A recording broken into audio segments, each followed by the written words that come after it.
Hello everyone. तो कैसे हैं आप सब। जैसे कि मैंने आपको अपने लास्ट लेक्चर में ही बता दिया था कि हम नेक्स्ट लेक्चर में पूरा का पूरा टैक्सेशन को डिस्कस करेंगे, जो हमने लास्ट 6 लेक्चर्स में डिटेल में पढ़ा, ताकि आपके मन में कोई भी आशंका रह गई है इसके बारे में तो वो क्लियर अप हो जाए, आप तक सारी इंफॉर्मेशन पहुंच जाए। तो आज का लेक्चर बहुत इंपॉर्टेंट जाने वाला है, तो इसे लास्ट तक देखना ना भूलें। तो पूरा का पूरा लेक्चर देखिए, आप तक कुछ नई बातें पहुंचेगी। तो ये आप देख सकते हैं हमारी पीडीएफ है कुछ 29 पेजेस की, जो हम पिछले 6 लेक्चर्स में कंप्लीट की है। तो आज इस पूरे एक लेक्चर में ही मैं आपको बता दूंगा, इसका ओवरव्यू दे दूंगा। लेकिन डिटेल में अगर आप पढ़ना चाहते हो तो मैं यही सजेशन दूंगा, ऊपर आपको आई बटन पे वीडियोस प्रोवाइडेड है, आप उधर जरूर देखिए। इधर हम आपको कंप्लीट सब बता दूंगा कि हमने क्या पढ़ा और ये क्यों, क्या इसका मेन पर्पस था। तो चलो आगे बढ़ते हैं। जैसे कि मैंने आपको अपने पहले ही लेक्चर में बताया था कि ये कहावत है, माना जाता है कि there are 2 certain things, one is death and the another one is tax, जो होनी है, जिसे आप निग्लेक्ट नहीं कर सकते। अब हम सोचते हैं, हमारा ये माना जाता है कि हम कोई अर्निंग नहीं कर रहे तो हमें कोई टैक्स पे नहीं करना, लेकिन ये गलत है। हम एक कंज्यूमर भी हैं तो कंज्यूमर भी एक टैक्स देता है, जिसका नाम हमने आपको बताया था इनडायरेक्ट टैक्स। क्या जब आप सामान लेने जाते हैं घर के बाहर तो आप उधर टैक्स पे नहीं करते? तो एक तरह के टैक्स पे आप भी कर रहे हैं। तो हम ये चीज कह सकते हैं कि they are 2 certain things, one is death the another one is tax. अब टैक्सेशन में पढ़ते हैं क्या है। पहला आ जाता है व्हाट इज टैक्स। टैक्स है क्या? मैंने आपको बताया था, इसके लिए आपने एक वर्ड याद रखना है, इट इज ए मैंडेटरी फी या कंपल्सरी फी। आपने देनी ही देनी है, अगर नहीं दोगे तो आपके ऊपर कानूनी कार्रवाई हो सकती है। ये हर एक कंट्री के लॉ में लिखा है कि आपने टैक्स पे करना ही करना है। अब बात आती है हमने टैक्स क्यों पे करना है। Because it is the only source of income for government. अब आप चाहते हैं जो हमने सरकार चुनी है, अपनी जो गवर्नमेंट चुनी है, वो हमें कोई सर्विस प्रोवाइड करे। हमें सुरक्षा दे रही है हमारी आर्मी, उनकी सैलरी कौन पे करेगा? गवर्नमेंट पे करेगी। हमारी पुलिस, हमारे जो गवर्नमेंट ऑर्गेनाइजेशंस हैं, हमारी जो सड़कें बनाएंगे, हमारे इधर जो इंफ्रास्ट्रक्चर का डेवलपमेंट होगा, उन सब का खर्चा कौन पे करेगा? वो कौन पे करेगा? गवर्नमेंट। लेकिन अब गवर्नमेंट की कहीं से कमाई भी तो होनी चाहिए, तभी वो खर्चा कर सकती है। तो वो कमाई हमसे टुकड़ों में लेती है, किसी से इतना ले लिया एंड सो ऑन, और उस कंपल्सरी पेमेंट को हम बोलते हैं टैक्स। ठीक है, इतना क्लियर है। आगे मैंने बताया था there are 2 types of tax, आपके सिलेबस में भी लिखे हुए हैं 2 कंपोनेंट टैक्स के आगे, that is one is direct tax and the another one is indirect tax. Direct tax को हम पढ़ चुके हैं पूरे 6 लेक्चर्स में और उसी को डिस्कस करें। इनडायरेक्ट टैक्स के अभी लेक्चर्स आपको आने हैं, जो आपको कल से मिलना स्टार्ट हो जाएंगे। तो क्या है direct tax? Direct tax sir वो है जो डायरेक्टली उस इंसान पे पड़ता है जो वो बर्डन बेयर करता है। मतलब कि इधर आपका बर्डन बेयर करने वाला भी एक ही इंसान है और पे करने वाला भी एक ही इंसान होता है, उसे हम बोलते हैं डायरेक्ट टैक्स। लेकिन सर इनडायरेक्ट टैक्स वो है, एक्चुअली इसका बर्डन जो है और कोई बेयर करता है, लेकिन पे और कोई करता है। मतलब बर्डन इसका किसके पे पड़ता है? कंज्यूमर पे। जैसे कि हम किसी भी चीज को कंज्यूम कर रहे हैं तो इसका बर्डन हम पे पड़ेगा, बार हम पे पड़ेगा, हमने इसका पैसा देना है, कष्ट हमें होगा, दर्द हमें होगा, तो वो हमारा क्या कहलाता है? Indirect tax.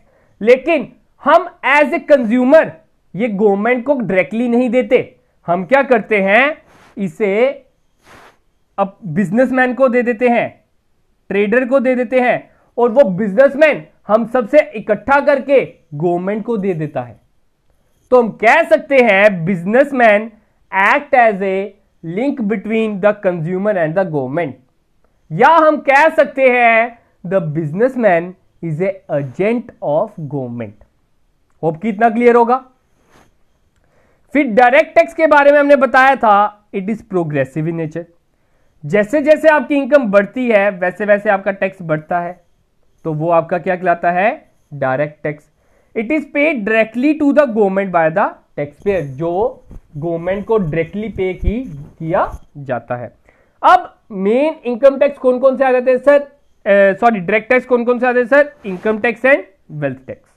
ठीक है, उसके बाद अब हमने जो आगे पढ़ना है इंडायरेक्ट टैक्स, जो आने वाले 3-4 लेक्चर्स में पढ़ना है इंडायरेक्ट टैक्स। तो उसमें आपका आ जाता है जीएसटी, आपका कोई भी कंज्यूमर टैक्स, इसे हम कंजम्पशन टैक्स के नाम से भी जानते हैं, जीएसटी आप कह सकते हो इसे, वैल्यू एडिड टैक्स भी आ जाता है इसमें, सेल्स टैक्स भी आ जाता है। असली में तो इन सभी को जीएसटी खा गया, कंज्यूम कर गया, अब इनके लिए एक कॉमन नेम आ गया, सिर्फ और सिर्फ जीएसटी। आगे मैं नेक्स्ट लेक्चर में आपको कंप्लीट इसके बारे में बता दूंगा, घबराओ मत।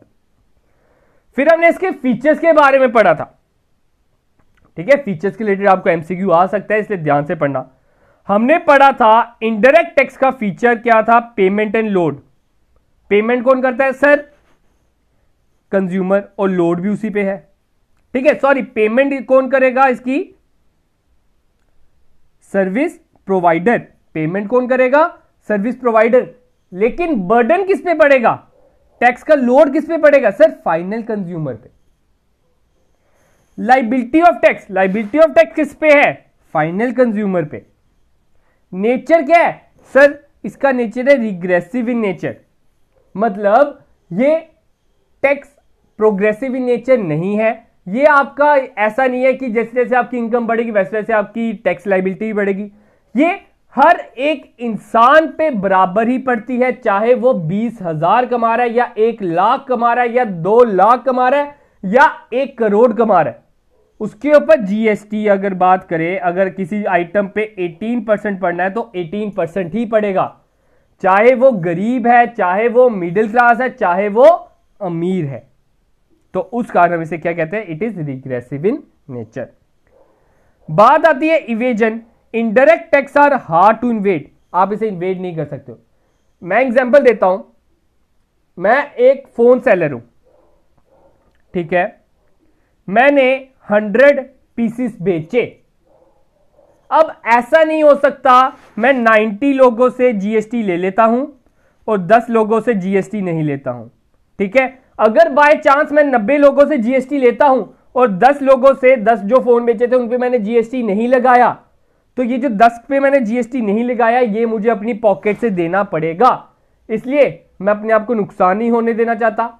मैं क्या करता हूं, सभी से जीएसटी लूंगा और सभी से जीएसटी लूंगा तो गवर्नमेंट के खाते में डालूंगा, क्योंकि गवर्नमेंट कहती है अगर तूने नहीं लिया हम तेरी पॉकेट से लेंगे।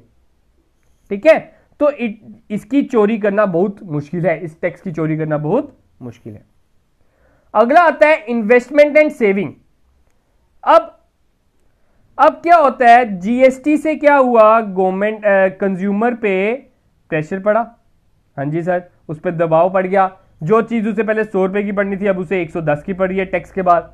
तो वो क्या कहता है, सेविंग की ओर जाएगा। वो कहेगा कि मैं ज्यादा पैसे नहीं खर्चने, बेफालतू का खर्चा नहीं करना। जब उसे सस्ते में चीज मिलेगी वो बेफालतू का खर्चा करेगा। तो हम इसे कह सकते हैं it is a investment and saving oriented tax. ठीक है, नेक्स्ट आपका आता है सोशल कवरेज। ये एक सोशल कवरेज भी करता है, जैसे कि मतलब कि ये भेदभाव नहीं करता कि तू गरीब है तो इतना टैक्स दे, अमीर है तो इतना टैक्स दे। तो ये सभी पे इक्वल ही पड़ता है। Each individual buying products and services charge full upon, मतलब कि पूरा का पूरा सभी के ऊपर बराबर ही पड़ता है। Tax on commodity and services, और ये भी आपको पता होना चाहिए that indirect tax is a tax on commodity. ठीक है, फिर बात करते हैं direct tax. Direct tax in progressive in nature. फिर ये इसे लागू करने वाली कौन सी आपकी रहती है, that is central board and direct taxes. कौन सा बोर्ड इसे लागू करता है, कौन इसे कंट्रोल करता है, दैट इज सीबीडीटी। फिर बात आती है जो टैक्स पेयर है फॉर डिफरेंट पर्पसेस, इसके डिफरेंट टाइप कौन कौन से आ जाते हैं, that is income tax, gift tax, capital tax, personal property और रियल पर्सनल टैक्स। अब हम बात करते हैं इसके रीसेंट रिफॉर्म। रीसेंट रिफॉर्म मैंने आपको बताया था जीएसटी, जो कब से लागू हुआ था, आपको इसकी डेट जरूर पता होनी चाहिए, दैट इज 1 जुलाई 2017। असली में इसकी चर्चा 2000 सन से चल रही है, बस तब लागू नहीं हुआ था, क्योंकि बड़ा बेस्ट वे है आपको आपके ऊपर जो बर्डन पड़ रहा है उसको रिड्यूस करने के लिए। तो आप कह सकते हो कि इसकी लागू, असली में इसका जो लागू हुआ ये 2017 में हुआ, लेकिन ये स्टार्ट, इसकी चर्चा 2000 सन से हो रही है, क्योंकि ये बाकी सभी डेवलप्ड नेशंस ने अपनाया हुआ है। फिर आगे हम बात करते हैं इसकी हिस्ट्री की। हिस्ट्री में हमने डिस्कस किया था it was first time in India, India में अगर बात करें तो 1860 में आया था, लेकिन इसकी मैटर्निटी 1857 के अराउंड हुई है। फिर साथ में हमने पढ़ा था इनकम टैक्स एक्ट, जो मेन इनकम टैक्स एक्ट हमारा माना जाता है, दैट इज 1961। इससे पहले तो बड़े छोटे मोटे इनकम टैक्स आते रहे और उनकी बर्बादी होती रही। ठीक है, उसके बाद हम बात करते हैं प्रेजेंट एक्ट, जो हमने प्रेजेंट एक्ट पढ़ा कौन सा, 1961। इसके बारे में आपको पता होना चाहिए। पहले हमारा ये होता है बिल जब हमारा लोकसभा के बाद कहां पे जाएगा, राज्यसभा में। राज्यसभा के बाद ये हमारा जाएगा कहां पे, प्रेसिडेंट के साइन के लिए। प्रेसिडेंट ने जब साइन कर दिया तो ये आपका क्या बन गया, एक्ट बन गया। जब ये एक्ट कब बना, कब पास हुआ, ये आपसे पूछा जा सकता है एग्जाम में, डेट इज 1961 सितंबर में। लेकिन कब केम इनटू फोर्स, ये कब हुआ, डेट इज ऑन 1 अप्रैल 1962। इस एक्ट के तहत कितनी सेक्शंस है, 298 सेक्शन, और इसमें हर साल अमेंडमेंट्स आती हैं in the shape of, amendments लाई कैसे जाती हैं, थ्रू अ फाइनेंस बिल। आपको पता है हर साल आपका फाइनेंस बिल आता है। अब आपने कमेंट सेक्शन में लिख के बताना है आपका फाइनेंस बिल कब इशू होता है। लागू तो असली में 1 अप्रैल से होता है, ठीक है, नए फाइनेंशियल ईयर से, लेकिन पब्लिश कब किया जाता है, कब अनाउंसमेंट होती है आपके बिल की, तो उसका आपने कमेंट सेक्शन में लिखकर बताना है। आगे हम बात करते हैं रूल नंबर 1। क्या कहता है हमारा रूल नंबर 1? सर हमने पढ़ा था, हम जब कमाई करते हैं, जिस साल हम कमाई करते हैं उसे हम बोलते हैं प्रीवियस ईयर, और इसकी कमाई हमने टैक्सेबल करनी होती है नेक्स्ट ईयर, और नेक्स्ट ईयर को हम क्या बोलते हैं, असेसमेंट ईयर। मतलब कि एक होता है हमारा असेसमेंट ईयर, एक हमारा होता है प्रीवियस ईयर। सर जिसमें हमने पैसे कमाए हैं उसे हम बोलते हैं प्रीवियस ईयर, जिसमें हमने टैक्स लायबिलिटी पे करनी है उसे हम क्या कहते हैं, असेसमेंट ईयर, और असेसमेंट ईयर प्रीवियस ईयर के बाद आता है। मतलब कि अगर मैंने कमाई 2018-19 की बात करूं, मैंने 2018-19 की कमाई है मेरी 3 लाख रुपए, फिर मैंने उसे टैक्स लगाना है, उसे असेस करना है, तो उसे मैं कब करता हूं, अगले साल, दैट इज 2019 से लेकर 20, ये हमारा क्या आ गया, असेसमेंट ईयर। फिर हमने इसमें पढ़ा था assessment year is always of 12 months. Assessment year हमेशा 12 महीनों का होता है, लेकिन जो प्रीवियस ईयर है it can be less than the 12 months. 12 महीने का भी हो सकता है, लेकिन 12 महीनों से कम का भी हो सकता है। जैसे कि मैंने आपको एग्जांपल दी थी, अगर आप अपना बिजनेस नवंबर में स्टार्ट कर रहे हो तो आपका प्रीवियस ईयर सिर्फ और सिर्फ मार्च तक ही चलेगा, ठीक है, क्योंकि हम इसमें कौन सा ईयर स्टार्ट यूज करते हैं, दैट इज फाइनेंशियल ईयर। हम इसमें फाइनेंशियल ईयर यूज करते हैं, और आपका फाइनेंशियल ईयर क्या रहता है, दैट इज 1 अप्रैल टू 31 मार्च, ठीक है। फिर बात आती है देयर आर 5 केसेस। अब इसमें थोड़ी सी एग्जेम्पशंस भी है, जरूरी नहीं हमेशा आपने ऐसे ही करना है। गवर्नमेंट कहती है इधर 5 केसेस है जिसमें आपने जिस साल में कमाया है उसी साल में टैक्स पे करना है। मैंने आपको बताया था, हाँ जी सर बताया था। ऐसे कौन से 5 केसेस है? सर 5 केसेस ऐसे थे, अगर आप देश छोड़ के भागने वाले हो तो पहले आप टैक्स पे कर दीजिए, अगर आपका बिजनेस नॉन रेजिडेंटशिप का है तब भी आप पहले ही टैक्स पे कर देंगे, अगर आपका फर्म बनी है फॉर लिमिटेड पीरियड, मतलब इस साल आप डिसॉल्व करने वाले हो तो तब भी आप इसी साल टैक्स पे कर देंगे। अगर कोई पर्सन अपनी प्रॉपर्टी, अपना कोई एसेट ट्रांसफर कर रहा है टू अवॉइड टैक्स, तो उसे भी इसी साल पेमेंट करनी पड़ेगी। और अगर कोई अपना बिजनेस इस साल बंद कर रहा है तो उसे भी इस साल अपनी टैक्स की पेमेंट करनी पड़ेगी, तभी वो अपना बिजनेस बंद कर सकता है। फिर हमने बात की थी हु आर एसएससी। एसएससी हर एक वो इंसान है जिसके ऊपर टैक्स लायबिलिटी पड़ती है। एसएससी वो भी इंसान है जिसने टैक्स पे नहीं भी किया, ठीक है। तो जिसने टैक्स पे नहीं किया होता उसे हम क्या बोलते हैं सर, एसएससी इन डिफॉल्ट। और एक और था नॉर्मल एसएससी। नॉर्मल एसएससी कौन था? Every individual who has earned any income और लॉसेस, उसे हम बोलेंगे नॉर्मल एसएससी। लेकिन एक होता है डीम्ड एसएससी। डीम्ड एसएससी का दूसरा नाम था आपका रिप्रेजेंटेटिव एसएससी। मतलब जब आप कभी किसी को रिप्रेजेंट करते हो उसे हम बोलते हैं डीम्ड एसएससी। नेक्स्ट आपका आ जाता है पर्सन। ये मोस्ट इंपॉर्टेंट है, इसके बारे में आपको पता होना चाहिए। पर्सन हमारे इधर इनकम टैक्स में बात करें तो 7 कैटेगरीज को इंप्लीमेंट करता है। That is individual, HUF, company, firm, AOP and BOI, ये इकट्ठे आ जाता है। Next is authority and the next one is artificial judicial person. Individual कौन था सर? आपने बताया था इंडिविजुअल वो है हम जैसे इंसान, सिंगल एक इंसान। राम, श्याम, मोहन, रोहन, सोहन, ये सब कौन हो गए? इंडिविजुअल। एचयूएफ कौन है? जो अपना जॉइंट फैमिली बिजनेस चला रहे हैं, उन्हें हम क्या बोलते हैं? एचयूएफ। कंपनी आपको पता है जब एक एसोसिएशन बन जाती है, अपने आप को रजिस्टर करा लेते हैं अंडर द कंपनीज एक्ट 1956, या आप कह सकते हैं 2013 अब चल रहा है। उसमें जब आप अपने आप को रजिस्टर करा लेते हैं तो उसमें जब वो बल्क में काम करते हैं, that is known as company. Next आप क्या आती है? फर्म। फर्म इज आप कह सकते हो पार्टनरशिप। जब 2-3 लोग मिलकर, 2-3 इंडिविजुअल मिलकर अपना कुछ इकट्ठे प्रॉफिट मोटिव खोलते हैं, उसे हम बोलते हैं फर्म। फिर हमने बात की थी एओपी एंड बीओआई। एओपी के बारे में मैंने आपको बताया था, it is your association of person. Association of person मतलब जब आपके पर्सन मिल जाते हैं, तो क्या है? पर्सन मिल जाते हैं। इसका ध्यान रखना आपने। पर्सन का मतलब जो ऊपर हमने 7 कैटेगरीज पढ़ी, कौन सी पढ़ी सर? इंडिविजुअल, एचयूएफ, आपका फर्म, बीओआई, एओपी, और भी जो आपकी बाकी कंपनीज, ये जो हमने पढ़ी, जब ये मिलकर एसोसिएशन बनाएंगी उन्हें हम बोलते हैं एओपी, ठीक है।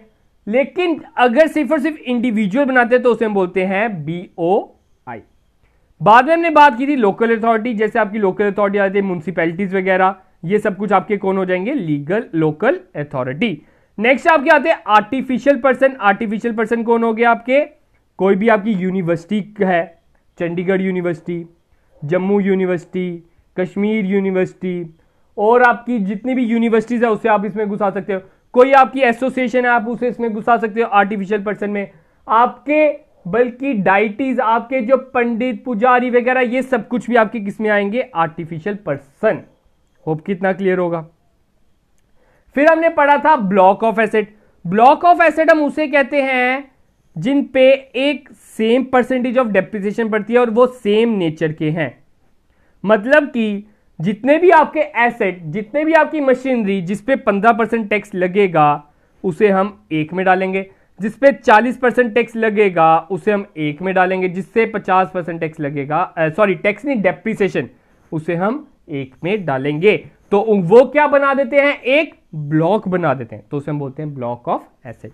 इन सभी को मैंने डिटेल में ऊपर बताया हुआ है, आप उधर से डिटेल में पढ़ सकते हो। ये मैं आपको ओवरव्यू दे रहा हूं ताकि आपको फिर से पूरा का पूरे वो 6 लेक्चर्स रिकॉल हो जाए। फिर एक पूरे लेक्चर मैंने बनाया था रेजिडेंशियल स्टेटस पे। क्या था रेजिडेंशियल स्टेटस? क्या आप इस देश के नागरिक हैं कि नहीं है?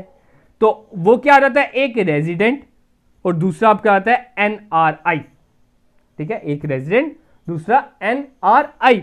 रेजिडेंट को भी 2 में इन्होंने बांटा है, that is ordinary and the not ordinary, ठीक है।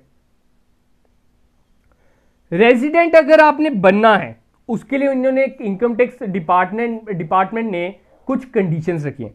तो क्या वो कंडीशंस हैं? वो कहते हैं आपकी दो कंडीशंस है, इन दो में से आपने सिर्फ और सिर्फ एक कंडीशन को कंप्लीट करना है। क्या है कंडीशन? वो कहता है आपका पिछले साल 365 डेज होते हैं एक साल में, 365 में से 182 डेज आप इधर होने चाहिए। अगर आपकी ये कंडीशन पूरी नहीं भी होती कोई प्रॉब्लम नहीं, दूसरी कंडीशन पूरी कर दीजिए, दैट इज आपका पिछले साल 60 दिन इधर होने चाहिए, प्रीवियस ईयर में 60 डेज इधर होने चाहिए, और उसके पिछले 4 साल आप 365 डेज एक्यूमुलेटिव मतलब कंबाइन करके 365 डेज इधर होने चाहिए, तब जाके आप इसे रेजिडेंट खिलाओगे। अब आपको इसमें ना मेन चीज जो याद रखनी है, आपकी जो दो कंडीशंस हैं, दो में से आपका सिर्फ और सिर्फ कोई एक कंडीशन भी ठीक हो जाए तो आप रेजिडेंट कहलाएंगे। अगर दोनों की दोनों आपकी क्रॉस हो जाती हैं तो आप एनआरआई कहलाएंगे। इतना क्लियर है? फिर हमने पढ़ा था रेजिडेंट के भी दो पार्ट है, that is ordinary resident and the another one is non ordinary resident. तो ऑर्डिनरी बनने के लिए आपको ना नीचे दो कंडीशन दी हैं। आप अभी रेजिडेंट तो बन गए हो, जब आपने ये दोनों पास की तभी आप आगे जाएंगे। अगर ये दोनों पास नहीं की तो आपको आगे जाने की कोई जरूरत नहीं, तब तो आप सिंपल एनआरआई हैं। लेकिन जब आपने ये दो पास कर ली, दो में से कोई एक भी पास कर ली तो आप आगे जाएंगे। अब आप क्या बन गए हैं? अब आपने पता करना है कि मैं एक ऑर्डिनरी रेजिडेंट हूं कि नॉन ऑर्डिनरी रेजिडेंट हूं। तो उसके लिए आपको ये दो शर्तें, दो कंडीशंस में से दोनों को, दोनों ऊपर दो में से कोई एक था, ये दोनों के दोनों टिक बजेंगे तो आप ऑर्डिनरी हो। अगर एक भी क्रॉस बजा तो नॉन ऑर्डिनरी हो। तो क्या है वो दो शर्तें? वो कहता है पिछले 10 सालों में किसी दो में आप रेजिडेंट होने चाहिए। रेजिडेंट के ऊपर हमने पढ़ लिया, पिछले 10 सालों में से किसी 2 सालों में आप रेजिडेंट होने चाहिए। दूसरी कंडीशन वो कहता है आपका पिछले 7 दिनों में, 7 सालों में 730 दिन का स्टे होना चाहिए इंडिया में, तब आप एक ऑर्डिनरी रेजिडेंट कहलाओगे। दोनों में से कोई एक भी क्रॉस हुआ तो आप नॉन ऑर्डिनरी हो। होप कि ये भी क्लियर होगा। फिर हमने बात की थी इनकम टैक्स, ये हमारा चल रहा था सिंपल बेसिक। इनकम टैक्स क्या है? जो आपकी इनकम पे लगता है, जो आप कमाई करते हो, बल्कि आप अगर कौन बनेगा करोड़पति से भी कमाते हो तो भी आपने टैक्स पे करना है। आप अगर अपने बैंक अकाउंट से भी कमाते हो जिसमें सिर्फ और सिर्फ 4% टैक्स इंटरेस्ट ही मिलता है, उस पर भी आपने टैक्स पे करना होता है। मतलब जहां मर्जी से कमाओ, 10 रुपए भी कमाओ, 20 रुपए भी कमाओ, 30 रुपए भी कमाओ, उसे आपने इनकम टैक्स उस पर पे करना होता है। आपकी वो कमाई है तो उसको हम क्या बोलते हैं? Income tax. अब इनकम टैक्स को, इनके इनकम टैक्स में हमारे कितने हेड्स आते हैं? 5। ये 5 हेड मोस्ट इंपॉर्टेंट है, आपको पता होना चाहिए आपके 5 हेड कौन कौन से हैं। एक हेड आपका आ जाता है income from salary, another one is income from other sources, another one is house property, another one capital gain and another one is business. ठीक है, एक आपका आ जाता है सैलरी से जितनी भी कमाई होगी आप उधर डालिए, आपकी बिजनेस से जो भी कमाई होगी आप बिजनेस में डालिए। आपका कैपिटल गेन, कैपिटल गेन मतलब आप अगर कोई एसेट बेचते हो, अपना कोई फिक्स एसेट बेचते हो, आपका कोई प्लॉट था 10 लाख का लेकिन आपने उसे 15 लाख में बेचा, तो ये 5 लाख आपने प्रॉफिट कमाया, इस 5 लाख पे आपको टैक्स पे करना पड़ता है। तो ये आपकी क्या होगी? Capital gain. हाउस प्रॉपर्टी हो गया, आप जैसे कोई आपने अपना हाउस रेंट पे दिया है तो उसके ऊपर जो कमाई होगी वो आपने इसमें डालनी है। अदर सोर्सेज में आपका आ जाता है आपकी कोई कह सकते हो आपका जो इंटरेस्ट आ रहा है, आपकी जो कमीशन आ रही है, जो बाकी में नहीं आएगा वो आप किस में डाल दोगे? Other sources. आगे फिर मैंने आपको क्लियर किया था that there is a difference between head of income and sources of income. बच्चे सोचते हैं कि heads of income and sources of income एक ही है, तो मैं बता दूं दीज आर डिफरेंट। ये क्या है? अलग अलग हैं। तो क्या अलग बात है इनमें?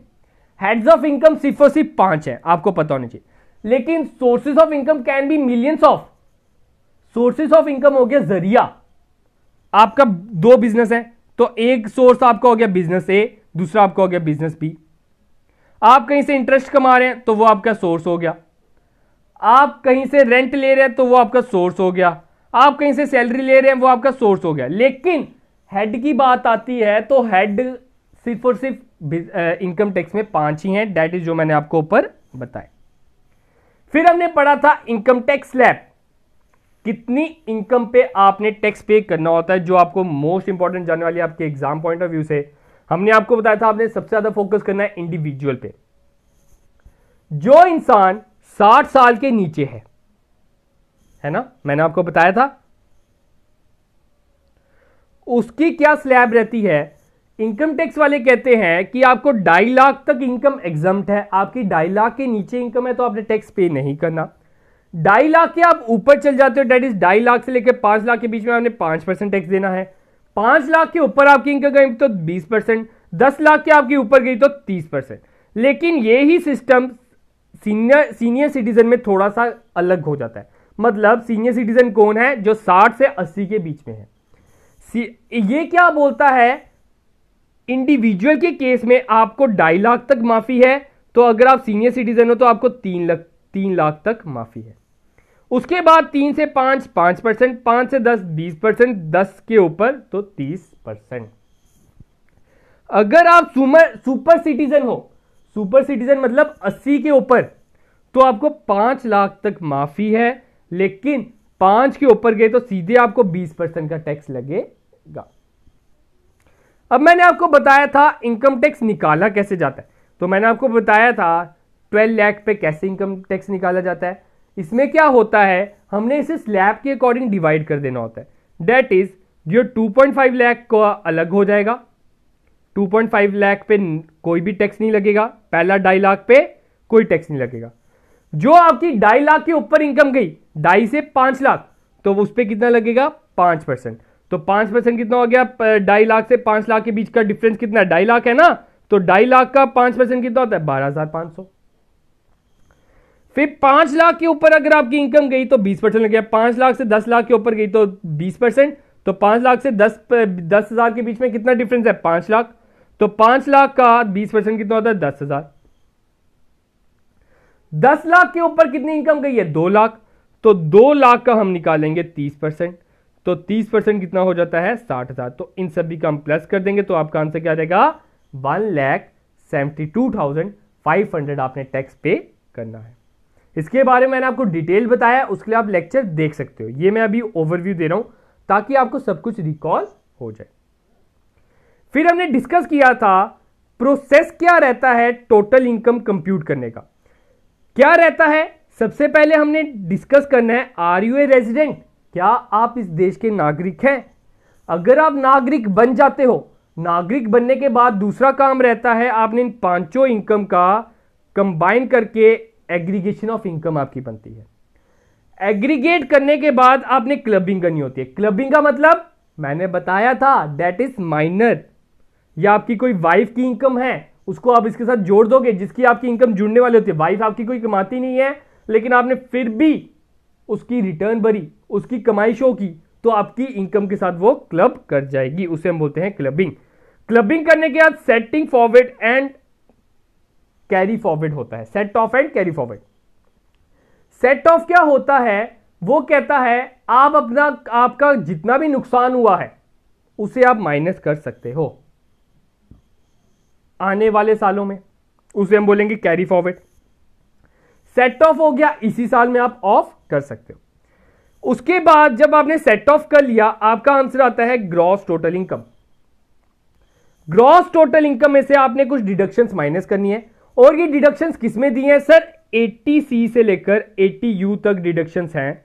और किसमें दी है, that is chapter 6A। Chapter 6A में आपकी सेक्शन 80C से लेकर 80U तक आपको कुछ इंपॉर्टेंट डिडक्शंस दी हैं, वो आपको पता होनी चाहिए, जो मैं आपको वीडियो में बता चुका हूं। वो डिडक्शंस माइनस करने के बाद हमारी आती है टोटल इनकम। टोटल इनकम का दूसरा नाम है टैक्सेबल इनकम, ठीक है। तो जिसके बारे में हमने डिटेल में पढ़ा था, आप नीचे देख सकते हो। फिर कुछ इंपॉर्टेंट डिडक्शंस थी, पहली डिडक्शन थी ATC, जिसमें वो कहता है आप इन्वेस्टमेंट कीजिए तो आपको 1.5 लाख तक हम माफी दे देंगे।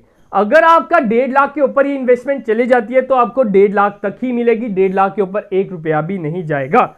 तो LIC किस में आती है? That is your section 80C। 80TTA क्या कहता है? आपको सेविंग अकाउंट पे 10,000 का जो भी इंटरेस्ट मिलेगा उसकी आपको माफी है, उसकी आपको डिडक्शन मिल जाएगी। फिर था 80E में हमने क्या डिस्कस किया था? 80E is your education loan. Education loan पे अगर आपको डिडक्शन पानी है, आपने कोई एजुकेशन लोन लिया है, उसके ऊपर आपको जो पेमेंट कर रहे हो, उसके ऊपर जो आप इंटरेस्ट पे कर रहे हो, ठीक है, तो वो किसमें आपको ऑफ मिलता है? That is your 80E section. And the next one is 80U, most important, जो आपका डील करता है फिजिकल डिसेबिलिटी पे। फिजिकल डिसेबल्ड पर्सन जो भी हैं, उन्हें अगर उनकी जो डिसेबिलिटी है वो उसका परसेंट है 40 to 80%, मतलब 80% से कम है, तो उसने कितना टैक्स पे करना, उसको कितनी डिडक्शन मिल जाती है? That is 75,000। लेकिन if he is a serve disable, that is मतलब उसकी डिसेबिलिटी 80% के ऊपर जाती है, तो उसके 1,25,000 की छूट मिल जाती है on the basis of 80U। फिर हमने बात की थी रिबेट। रिबेट कब निकाली जाती है? रिबेट हमने लास्ट लेक्चर में ही बात की है। रिबेट भी एक तरह का रिलीफ होता है। That is the most important rebate is your 87A। वो कहता है अगर आपकी इनकम 5 लाख के नीचे है तो आपको 12,500 की टैक्स की छूट मिलेगी। ठीक है, तो ये चीज आपको पता होनी चाहिए। फिर हमने पढ़ा था व्हाट इज सेस। सेस क्या है? सर सेस हमारा लगता है 4%, और सेस क्या है? टैक्स ऑन टैक्स है। जो हम टैक्स के ऊपर टैक्स लगाते हैं उसे हम सेस बोलते हैं। ये एक स्पेसिफिक पर्पस के लिए लगता है, तो स्पेसिफिक पर्पस फॉर एग्जांपल स्वच्छ भारत, आप दूसरा नाम बोल सकते हो हेल्थ एंड एजुकेशन टैक्स, तो ये सब कुछ क्या है? आपके सेस। लेकिन सरचार्ज क्या है? सरचार्ज एक उन लोगों पे लगता है जो ज्यादा कमा रहे हैं। मैंने आपको क्या बताया था?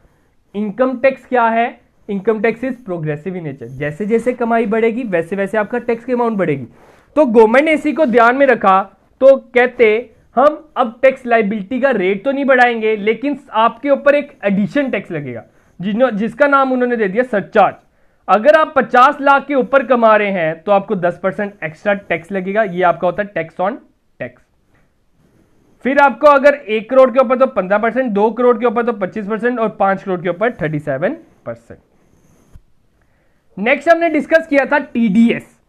ठीक है, TDS की full form tax deductible at source. मतलब कि ये उनका काटा जाता है जो आप सैलरी जिनसे ले रहे हो। वो क्या करते हैं, आपके जो एम्प्लॉयर है उन्हें पहले ही निर्देश दे दिया जाता है कि आप किसी को भी सैलरी कर रहे हो, किसी को भी पेमेंट कर रहे हो, तो आप पहले TDS काट लो, और वो जो आपने TDS काटा है उनके बिहाफ पे हमें पैसे दे दो। तो TDS क्या था? वो किसी सोर्स पे पहले ही काट लिया जाता है। फॉर एग्जांपल अगर आपकी सैलरी 3 लाख है, मैंने आपको बताया था 3 लाख का अगर 5% निकाला जाए, दैट इज मतलब 50,000 का 5% निकाला जाएगा, क्योंकि 2.5 लाख तक तो एग्जाम्प्ट है। 5 लाख आपके ऊपर चल गई, 50,000 का 5% आपका होता है 2500। तो 2500 को अगर मैं 12 से डिवाइड करूं तो 208 रुपए। तो हर महीने की 208 रुपए आपका TDS कटेगा, और वो किसकी ड्यूटी है? आपके एम्प्लॉयर की ड्यूटी है कि आपकी सैलरी से काटा जाए और गवर्नमेंट के खाते में डाला जाए। उसके बाद हमने पढ़ा था एडवांस टैक्स। ये क्लॉज आया है कि एडवांस टैक्स आपको पे करना है अगर आपकी लाइबिलिटी 10,000 के ऊपर चल जाती है। तो 10,000 के ऊपर अगर आपकी टैक्स लाइबिलिटी जा रही है तो आपने टैक्स को एडवांस में पे कर देना है। और इसे क्या नाम दिया गया? आपको मैंने बताया था पे एज यू अर्न, ये इसका नाम था। और इसे आपने 4 इंस्टॉलमेंट में पे करना होता है। दैट इज 15 जून, 15 सितंबर, 15 दिसंबर और 15 मार्च। और कैसे? पहले 15%, देन 45%, देन 75%, देन 100%। उसके बाद हमने बात की थी कि कौन टैक्स एडवांस पे करेगा। दैट इज जिसकी इनकम, जिसकी टैक्स लाइबिलिटी 10,000 के ऊपर चल जाती है। और द नेक्स्ट थिंग हमने बात की थी ITR। ITR क्या है? ITR is just a form. वो क्या है? एक फॉर्म जिसमें हम शो करते हैं कि हमारे इस साल की इतनी इनकम है। और ITR कितने प्रकार की होती है? 7। और हम मैक्सिमम लोग कौन सी आइटम पे फिल करते हैं, डेट इज ITR 4 एंड 3। ठीक है, उसके बाद हमने बात किया था टैक्स ऑडिट।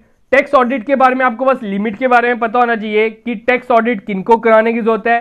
टैक्स ऑडिट वो लोग कराते हैं जिनकी सेल 1 करोड़ के ऊपर चल जाती है, और अगर आप प्रोफेशनल में हो तो आपकी अगर 50 लाख के ऊपर आपकी लिमिट चल जाती है तो उसे भी टैक्स ऑडिट कराने की जरूरत है। होप कि आपको क्लियर होगा। ये 29 पेजेस का मैंने ओवरव्यू दे दिया, लेकिन अगर आप डिटेल में एक बार पढ़ लीजिए, जिन्होंने नहीं वीडियो देखी उन्हें मैं यही सजेस्ट करूंगा, ऊपर आपको आई बटन पे प्रोवाइडेड है, आप देख लीजिए। लेकिन जिन्होंने देखी है उनका मेरा मेन मकसद था कि रिवाइज करा दूं, एक डिटेल में बता दूं, आपको पता चल जाए कि हमने क्या पढ़ा। क्योंकि ऐसा होता है कि हम आगे वाला पढ़ते हैं तो पिछला वाला भूल जाते हैं, क्योंकि रिवीजन भी एक इंपॉर्टेंट पार्ट आपका रहता है। तो एक आइडल टीचर का, एक आइडल गाइडर का यही मकसद है कि आप अगर पढ़ा रहे हैं ये ना हो जाए कि पिछला भी भूल जाए, आपको टाइम टू टाइम रिवाइज भी कराया जाए। तो इसलिए मैंने सोचा अब तक ये चीज भी पहुंचाई जाए। तो कल से अब हम स्टार्ट करने जा रहे हैं आपका नया, दैट इज इनडायरेक्ट टैक्स। वो आपका 3 to 4 लेक्चर्स में कंप्लीट कर दूंगा, और उसके बाद आपको PDF, कंप्लीट PDF में आपको प्रोवाइड कर दूंगा। होप कि आपको वीडियो अच्छी लगी होगी। अगर अच्छी लगी है तो लाइक बटन को दबा दीजिए, सब्सक्राइब बटन को दबा दीजिए, और अपना फीडबैक कमेंट सेक्शन में देना ना भूलें।